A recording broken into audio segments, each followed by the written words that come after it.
I start. Okay. Yes. Thank you. Thank you, Karol, and everyone for inviting me here. I've had a great couple of days already. Some interesting discussions with you guys. I'm really happy to be here and very honored also to be invited to this seminar.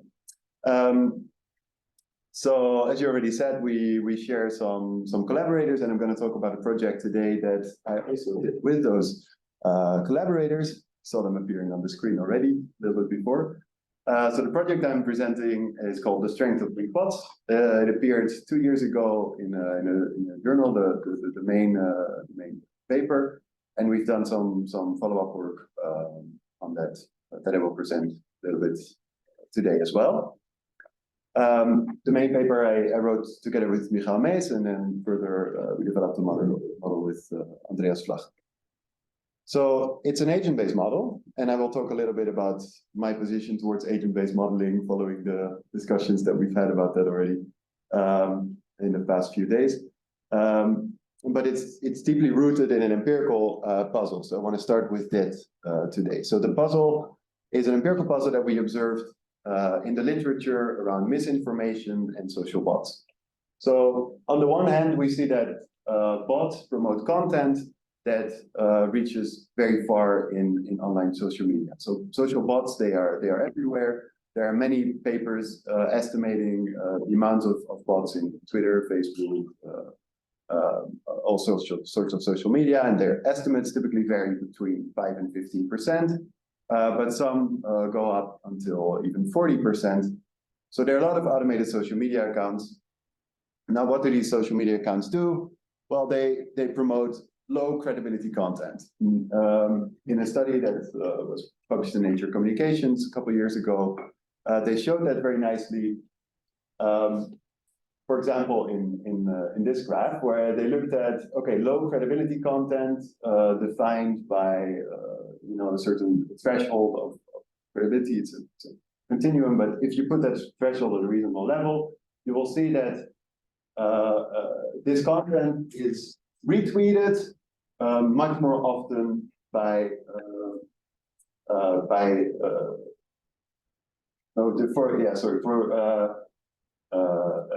retweeting. It actually matters a lot whether the retweeter is a bot or not. So on the x-axis, you see the bot score of a retweeter, and we see if the retweeter has a high likelihood of being a bot, the content is not very successful. If the content is retweeted by someone with a low bot score, in other words, probably a human, then this content is often very successful. But the origin of the information, so the bot score of the original tweeter of the low credibility content, for that this differentiation is much less clear. So we see that actually a lot of the low credibility content on Twitter, originates from those bot accounts. So that's one side of the story. The other side is that if you look at bots and their connections in online social media, they're actually not super effective, super well connected, to the other social networks. So in this study, they mapped, for example, the networks of human conversations, the networks of bot conversations, and you see that their networks look very different and they're not overlapping much. Also, if you look at the direct interactions that bots have with other users, like Bill did, for example, in this 2019 PNAS study, you see that the people who had interactions with bots directly don't really show any kind of different belief structure than normal users do. So there doesn't seem to be a lot of effect of interacting with these bots directly. A clarification question?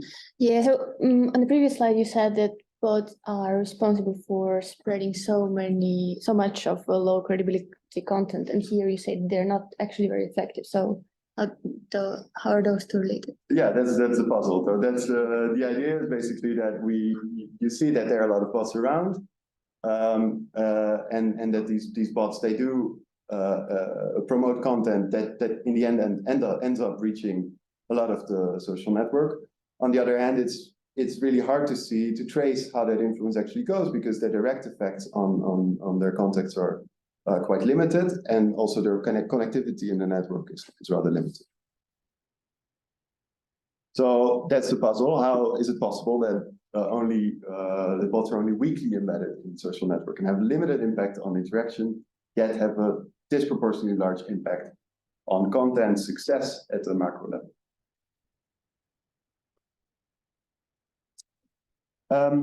So before we move into the model, maybe it's good to talk a little bit about what social bots actually are, or what I mean when I say social bots, and also what types of information we're talking about.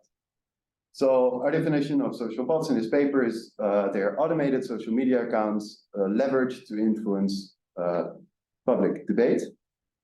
And so there are many different types of strategies that a bot can have.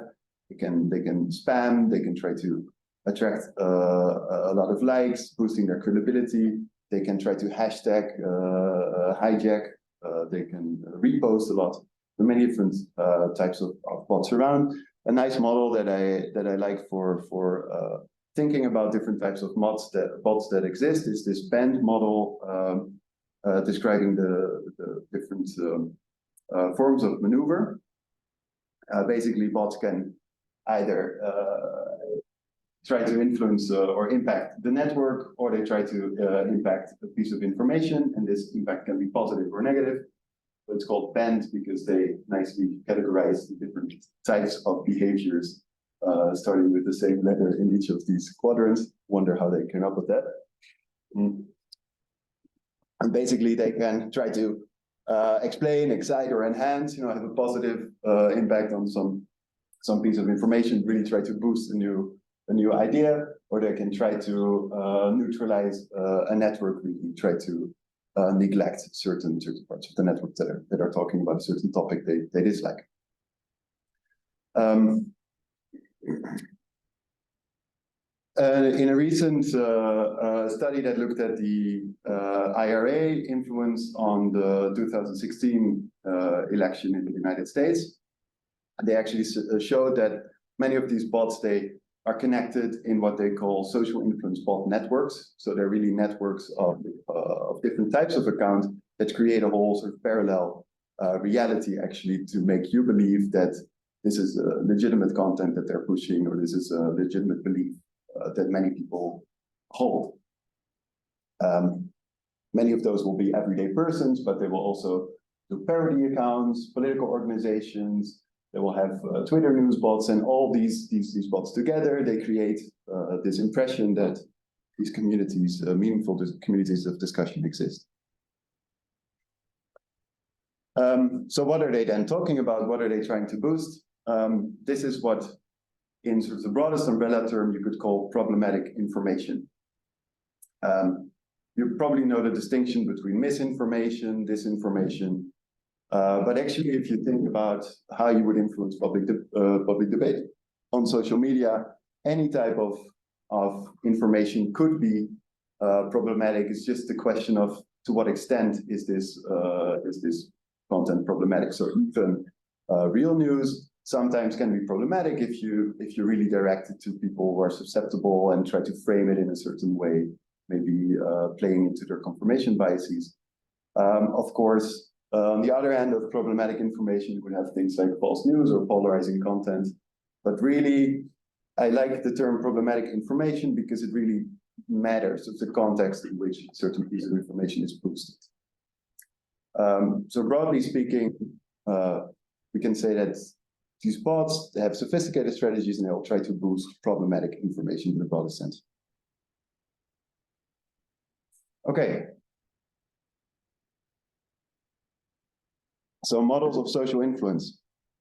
Coming from the literature of social influence modeling, we thought, hey, this is actually an interesting problem that we have this interesting empirical puzzle that maybe these models of social influence can tell us something about.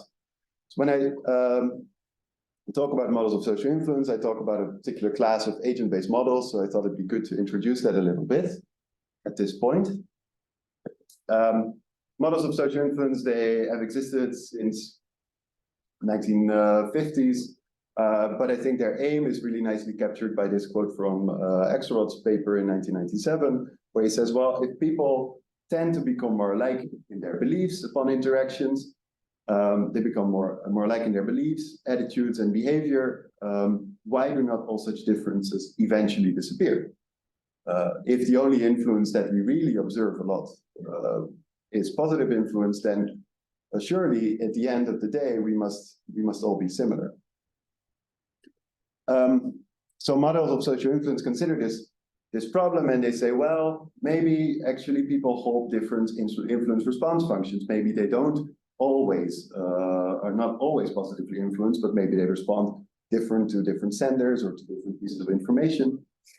Maybe their embeddedness, their access to certain types of information matters, or maybe their exogenous sources of influence, like media influence, noise, or political elites trying to influence their opinions in a certain way.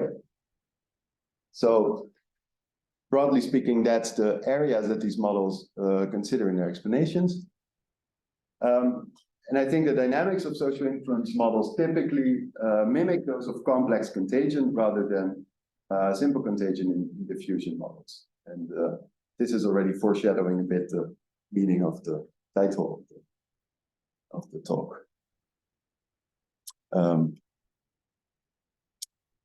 So agent-based models, you all know them a bit, but I thought it'd be good to tell you a bit where I position myself, also following the nice discussion that we had 2 days ago.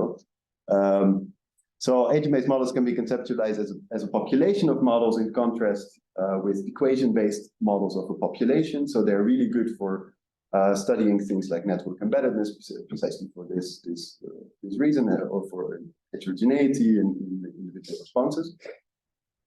And they're really good for studying the link between micro behavior and macro level patterns. The way I like to think about it is you have models of all sorts of different levels of complexity and realism. And typically we want to have highly realistic, not so complex models, but those models in this upper left part, they are rare if they exist at all. I see Carol nodding to this. Models in the red zone, highly complex, very unrealistic, are the types of models that you want to avoid. So you want to try to move along this blue diagonal, in my view. And then there are two ways to go about that. Of course, you can start with the super realistic, super complex models, and then you basically have machine learning prediction models. So models that are really good at predicting some probability of a certain behavior, but they don't always tell you what the reasons are for this particular behavior. On the other hand, you have very simple but not so realistic models that you can really try to can really understand. And this is the type of models that I engage with. And then I hope to increase those in complexity and realism at the same time, moving up along this diagonal. So empirical calibration for that is necessary, but it's not sufficient in the sense that if we calibrate a not so realistic model, we might make it a little bit more realistic, or at least at face value, make it a bit more realistic, and we might still be able to capture what is really going on in the dynamics of that model. But it's not necessarily convincing me that this is really a true model of the world in the end, because I think models should really generate understanding, their internal validity, and your understanding of their internal mechanisms is more important than their external validity. And they should generate testable hypotheses. Okay, so the model that I want to talk to you about today is this model that solves the spot puzzle, and it's built on Axelrod's famous model for the dissemination of culture. Some of you might be aware of this, might be familiar with this model. Is it true? So, not really. Okay, I was hoping for, because I'm going to explain it a bit. So it's a simple model that has basically only two ingredients: selection and influence. So he's interested in the dynamics of selection and influence, and he models agents as having a cultural profile.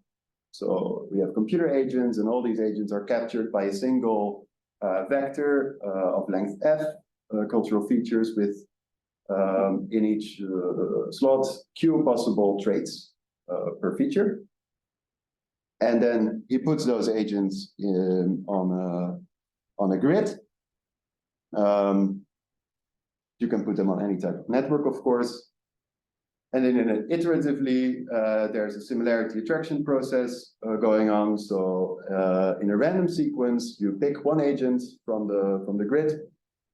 You select one neighbor randomly from the people that this agent is connected to. And then you exert influence between the two with a probability that is equal to the similarity of the two agents at that point. So the similarity of their feature vector. If interaction is successful, or if influence is exerted successfully, then agent I copies a previously dissimilar trait from the feature vector of J. So this is the positive influence part. And the selection part, the homophilic selection part, is this probability of interaction that is equal to the similarity that they hold at that point in time. That's basically the only two assumptions that he makes. It's a bare model for social reality. And already this simple model creates quite some interesting dynamics. Just to show you a bit before, how should we think about this model? We have these two agents here. They have three cultural features with in each slot a value of Q. And we can think of those as, for example, music tastes, book tastes, or movie tastes, cultural tastes. So say that they both, Alice and Bob, they both like Aznavour, but they have different book and movie preferences. And then their probability when they meet, probability that one copies a trait from the other is 1/3. And we will keep on picking these two agents or other agents in the model until their feature vectors are either completely dissimilar, so there's no interaction possible anymore, or they are completely dissimilar. Both cases we say the model has converged because no further interaction is possible. The main lesson that he draws from the dynamics of this model in the 1997 paper is that global diversity can be obtained through local convergence. So where you would expect, or where you would expect based on the question that I posed before, right? That in the end they should all be similar. Actually, this is not true.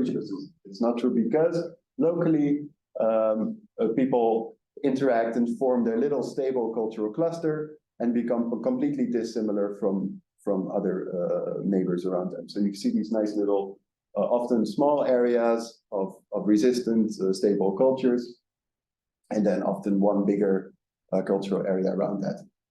So people have taken this model and they've added all sorts of different effects to it. For example, cultural complexity as in the number of features or traits that you model in this ABM. They've added globalization, media effects, Web 2.0 communication, something that I looked at myself. They've also shown that the model is, the stability of diversity is rather vulnerable to noise, and then found other conditions under which these effects of noise can actually be countered again. Typically, anything that leads to more interactions, that makes the model run for longer, creates more convergence, and everything that restricts the number of interactions creates more diversity. That's sort of the main reason why we see these patterns. Okay, so we take this model and we make it a model for social bots. So the simplest way we could think about how to model social bots in this framework, and we'll expand a bit on that later, is to create stubborn agents. So we create agents that have a fixed cultural profile. They're not susceptible to influence from others. And we give them one unique trait. So on one trait, we say this is only the bot has this at the outset, and we can track this cultural trait over the runs. And then this bot is connected to share of the network PC and is chosen as a sending agent in interaction with probability P8. So these are the two ways in which we can model basically connectivity, obviously the activity, so the influence that the bot will have directly on many people in the other agents in the lab. So and we track bot effectiveness, as I said, as the proportion of agents who adopted the bot trait in the end. So I just wanted to be explicit about the assumptions that we are now actually making about how social media works in comparison to Axelrod's model. And that is that we are assuming that social media are platforms where we spread beliefs, not just ideas, not just information. We don't just share any news article, we don't just share any clip, but we share things that we believe in to some extent.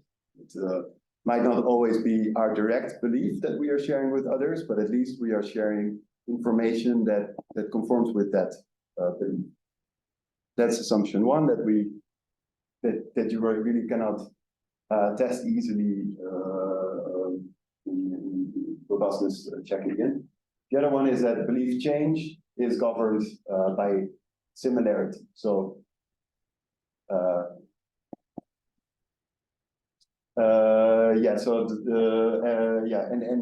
interaction. So yeah, interaction in the end is governed by similarity. Maybe that's a better word actually. So on social media, we meet our friends, the people that we connect with. There are also recommendation systems, and these pick up on similarity between us, and this governs in the end the information that we are exposed to. This is these two assumptions you have to make in order to make the model work for social media. You can talk about how realistic that is in the end, or what you could do about it, or what dynamics would change in the model if you were to tweak these assumptions. All other assumptions about positions in the network, activity rates, number of friends that people have, network structures, all these we can and many of them we will check. So even though the model looks very simple, this simple setup also allows us to test really a lot of these assumptions that make it seem rather uneasy.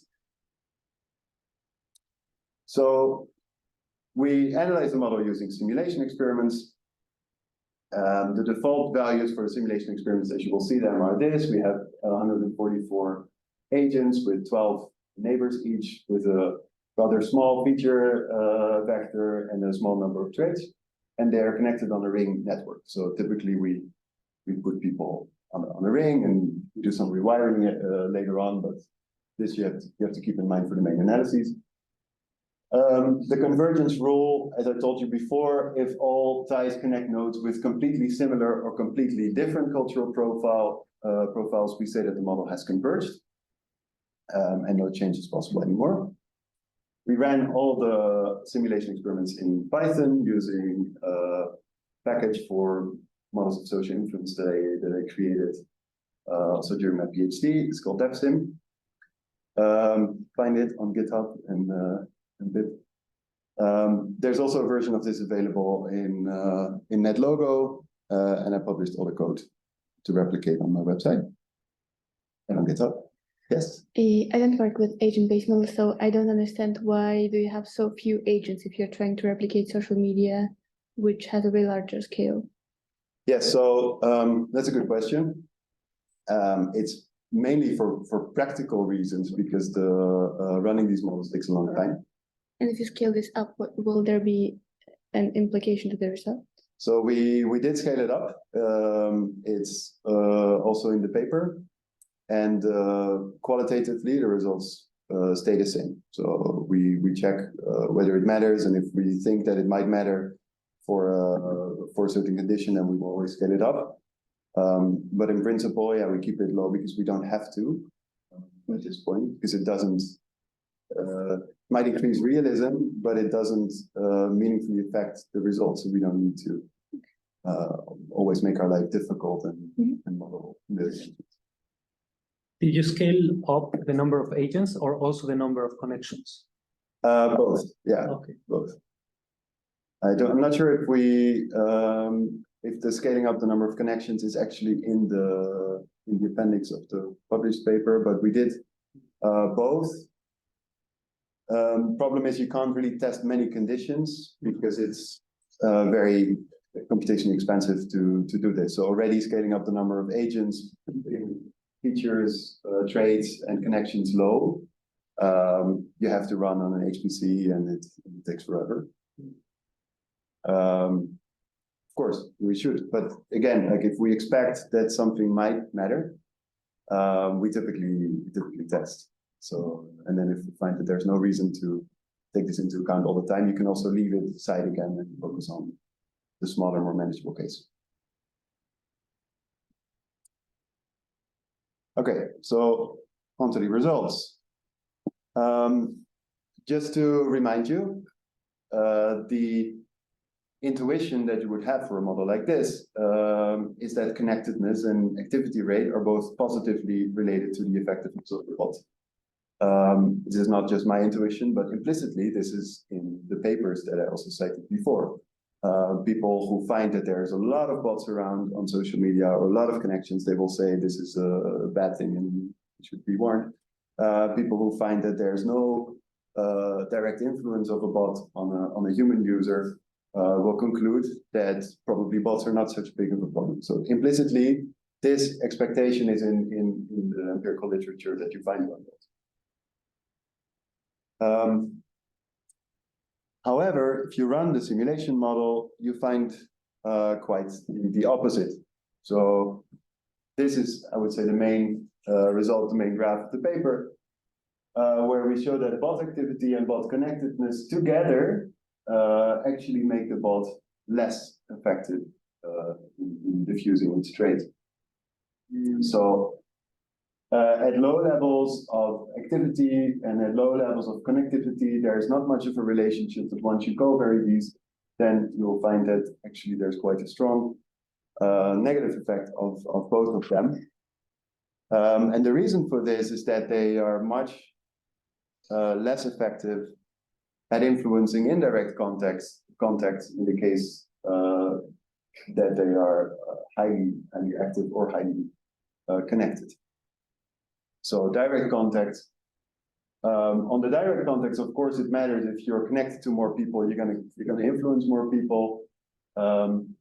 If you're gonna influence less indirect contacts because the number of agents is fixed as well. For activity rate, you see this gradual negative effect in both cases. Yes. Yeah. We try to translate indirect contacts into, for instance, the Twitter logic. What would that be? Would that be that bot follows something or someone follows bots? Or is it more like retweet networks? How do you think of this? So in the end, the belief of Twitter users is quite implicit. So it's not something that you will post every day on Twitter, but your behavior is affected by your belief. So we expect the analogy that we take here is, okay, spam bots, for example, promoting some conspiracy theory, they will be more likely retweeted by their direct contacts, but their indirect contacts will not accept this message as much as when they are less often actively tweeting this conspiratorial belief. So basically, Christian said the other day, it's like boiling the frog. If you quickly and actively engage with the conspiracy theory, you're much less likely to influence your friends because they don't accept this belief as easily as you do, maybe, and then you create a distance, you create a boundary in the network, and you cut yourself off. I will show that also a little bit, but yeah. I just want to, for the third graph, can you explain a bit more? I'm trying to understand. So if a bot has a low connectedness it is more performant for indirect context, but is it standardized, the three graphs, or No, is it so, like? yeah, that's a bit the problem here. Like we also, the standard graph also has a problem showing the effect. So in the end, it's a bit hard to see, but you would have to take the difference of these two plots, right? Yes. So yeah, I prefer the intuition over these two plots actually, because they show a little bit better what's happening. So maybe that will clarify. I will show you some example runs that show really what's going on in these networks a bit better. So take the case where we have a low connected bot but highly active. So you see all the links that he has. The links are colored by how much overlap there is, and the agents are colored. You can see that by whether they adopted the bot belief or not. So right now they're all pink, means they haven't adopted the belief. If they become purple, they do. So the highly active bot will quickly convince its own friends, and those will also maybe manage to convince some of the others that they are connected to, but there are also these sharp boundaries in the network between people who did and did not adopt the belief. If we connect the bots to many people, we see that the bot manages to convince good proportion of their own contacts. But again, these quickly form these little clusters that also create sharp boundaries to others, and even to other groups in the graph that are connected to the bot via some other links. But the sharp boundaries, again, they create this difference between people who did and people who did not adopt. Now, if we add those two together, not much good is going to happen, which is also the case here. It takes a little bit longer, but in the end, you see that still the proportion of people that adopted both direct and indirect context is rather small. If the bot is connected to only a few contexts in the network, but activated only a couple of times to spread its belief, and then actually there's much more time for the rest of the network to gradually also influence the rest. So this went a bit quick, and it went a bit quick because typically it happens rather quick too. So here you see the dynamics of some typical runs. So these are just 3 random runs with either high activity and low connectivity, low activity, high connectivity, or low and low. In the high activity case, you see that the direct contacts of the bot, indicated in red, they are quickly convinced and adopt a bot trait, but actually the rest, the other agents, they follow the rate of the indirect contacts much more closely, because there are much more indirect contacts in this case. And in the end, the boundary that has been created early on in the run just prevents the rest from adopting the trait later on in the run.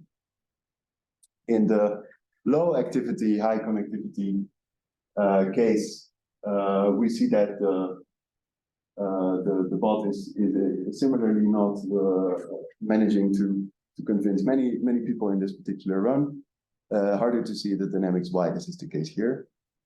But in the low activity, low connectivity case, you see that actually the time scale is rather small.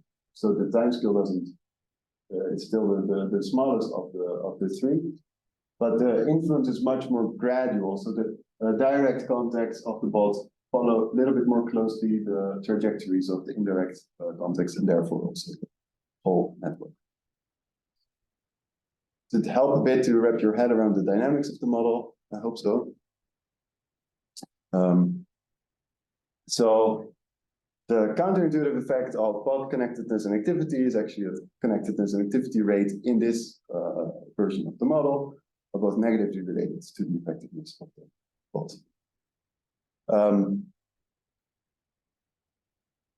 Yes.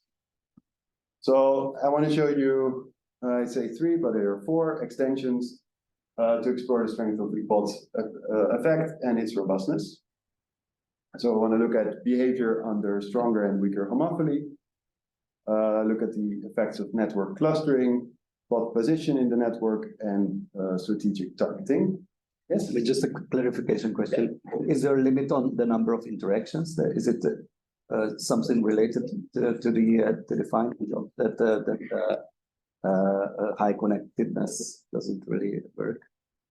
The limit on the, sorry, on the On the connection? number of interactions that you can have. No, so the bot is interacting with one of its neighbors. So in the high connectedness case, there is an effect in the, but it's the same results obtained when you look at one-to-many communication. So one of the extensions that we did, that I'm not discussing here, is, but it is in the paper, is that if you let agents communicate to all their neighbors at once, the dynamics of the Axelrod model change in interesting ways, as I showed in earlier work. And we tested that whether this, for example, breaks the strength of the bot's effect, but it does not. But it's an interesting idea, and it might have some effect. And you could argue that you have to control for the limited number of interactions that you need. Okay. So the behavior of the model under homophily, why would we be interested in this? Well, there's this idea of personalization algorithms, recommender systems that might make social media vulnerable to conspiratorial beliefs because people reside in these echo chambers, right? So the idea is that personalization algorithms, they create bubbles, they create pockets of individuals that are disconnected from the rest of the network, and that makes them more vulnerable to bots. Implementing homophily into Axelrod's model is a little bit complex because you want to keep the interaction of probability rather similar across different levels of homophily. So we do that using this function that makes sure that at the midpoint of similarity, there's always the same probability of interaction. So similarity 0.5, there's always the probability of interaction is 0.5, but we just want to vary the area around it. And the idea is that personalization in Axelrod's model is equivalent to homophily, the agent interaction. It's arguable, we can talk about that, but it's just the simplest way to model it, I think, in this case. So what do we find?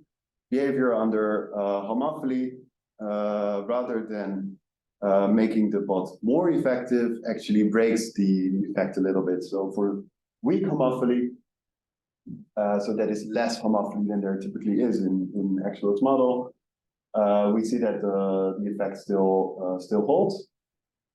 Actually becomes a little bit stronger than in the moderate homophily case, which is the case that I've showed you so far in linear homophily. And then we're talking about the difference between these two lines, right? That shows you the effectiveness of the bot for different levels of connectivity.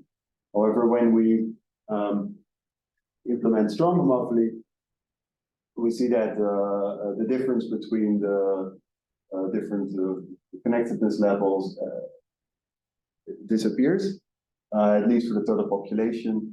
For the direct context, it remains, but for the whole population, which is in the end what we're interested in, it disappeared. So rather than having a negative effect on the effectiveness of, the positive effect on the effectiveness of bots, homophily, we actually again find the opposite.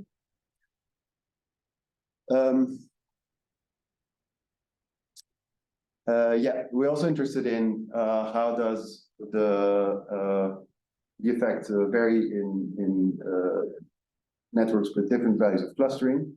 I showed you the ring network so far. Property of a ring network is that it's highly clustered.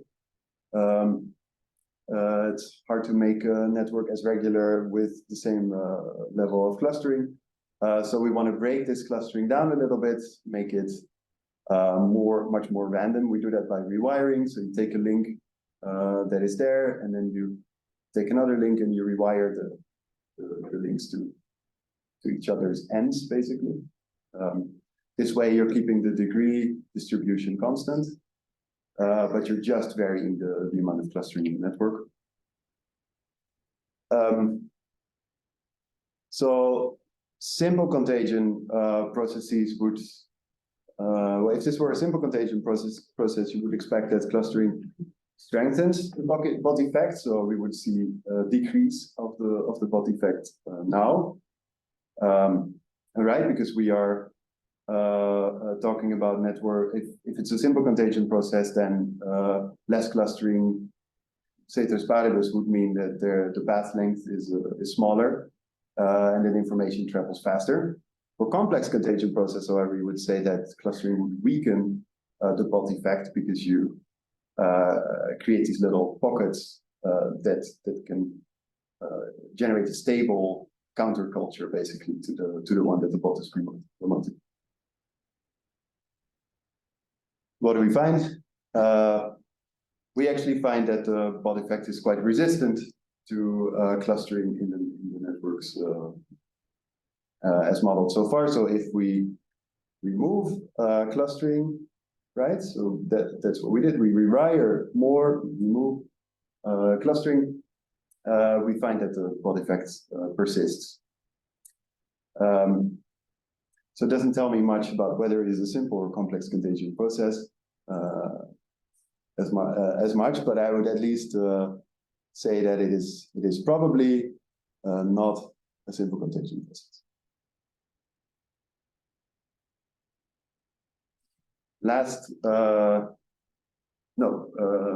First to last result that I want to show you is we wondered, well, what about the network position of the bots? What you often see empirically is that bots are positioned in the periphery of a network. So rather than promoting their content as the central actor, rather than having really visible influencers promoting their content, they are in the periphery of a network. Which we think of as a good thing, because influencers with a central position in the network, we think of them as influential, like they're influencers. They reach many people, so they must do some good for them. So we wanted to test that, and we have to move away from the network with a stable degree distribution, constant degree distribution, and we have to go to preferential attachment network with tunable clustering. We did that because this network, preferential attachment network, is scale-free, and it has this particular one. It's a community structure. We can vary the degree to which the preferential attachment network is clustered. It has these little bubbles of highly connected individuals. For now, we fix connectedness and activity, and then we connect the bots to either the most or the least connected nodes in the network. So the proportion of 25% of the agents that he's connected to, they're either very central in the network or very peripheral.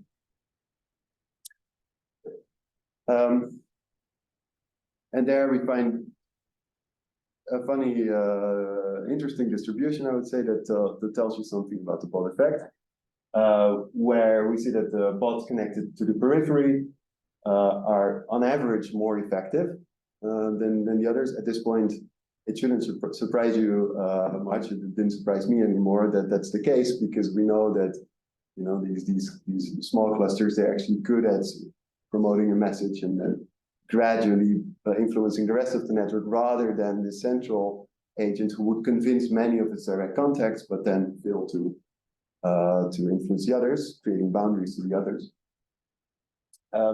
But the second thing that you see is that this distribution is now bimodal for the periphery network. So we see that in some cases the bot is more effective, in other cases it's less effective than the average effectiveness when you connect it to the core, which tells you a little bit about the volatility of this effect in real life. There's probably in some runs it will be much more, in other runs much less effective.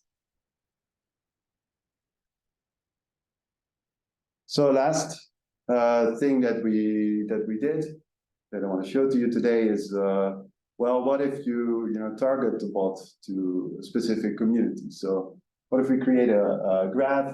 This is like a connected caveman graph, a little bit where we have little ring networks.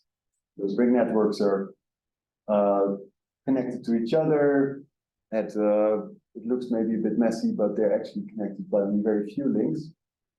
And then we ask the bot to either connect to a random subset of the network or to a subset of one particular community. So in the targeted case, we see that the bot rather slowly but steadily manages to convince this little subset of the network. So again, we see that the strength of the bot's effect in this particular network, that it takes a little bit of time, but it manages to convince this subgraph. And this subgraph is trying to influence another subgraph, manages to some extent, but in the end, the counterculture that is formed around it, interacting with this bot culture, takes over. And at the end of the run, so there's a little bit of, oh yeah, no, he managed to convince half of those as well. But the content doesn't arrive at the entire network including. The random version, however, we see the strength of the bot's effect shining again, where he's a little bit more connected to one side of the network, so he manages to, just by random chance, right, to convince those a little bit quicker. But the few connections that he has to other parts of the graph, plus the reinforcement that they're getting from the communities around them, in the end convinces them to. Okay, so what can we learn from this, and what should we do? So I think what this work nicely shows is that contagion type is important for understanding and intervening in the dissemination process. So this model that I showed you was, even though it was a sort of a simple contagion process because we only have two interacting agents, becomes sort of a complex contagion process because of the reinforcement that is needed in the local environment of these individuals to arrive at consensus in the end. So rather than looking at how does when we wonder about the vulnerability of social media for misinformation, rather than looking at this from a simple contagion process, maybe we should actually look at it as a complex contagion process, where we don't single out a few interactions, but we think of a more gradual move towards consensus and a gradual move of beliefs in the shift in the network. So we also learned from this that typical anti-bot strategies, like really targeting a large share of obviously recognizable bots, accounts with a high bot score, might not be super effective, or even be counterproductive, because we see that you only need a very small number of bots that are convincing enough to a couple of direct contacts to influence the network. Plus, the ones that are more believable are actually the ones that are harder to detect. So the ones that manage to make you gradually adopt their beliefs, they're the ones that are harder to detect in the network. Finally, this work showed also that strategic positions, network characteristics, critically alter the dynamics of information dissemination. So in this follow-up work, we learned a bit that we should understand how bots operate strategically. And we can use perhaps digital twins or algorithmic crash test environments to do that, like models I've showed you. Hopefully, a lot more calibrated, more agent, more connections, more realism, but keeping the understanding that has driven this. So with that, I want to thank you and my co-authors who contributed to the work, and find the papers and chapter out there. And I hope for some nice questions.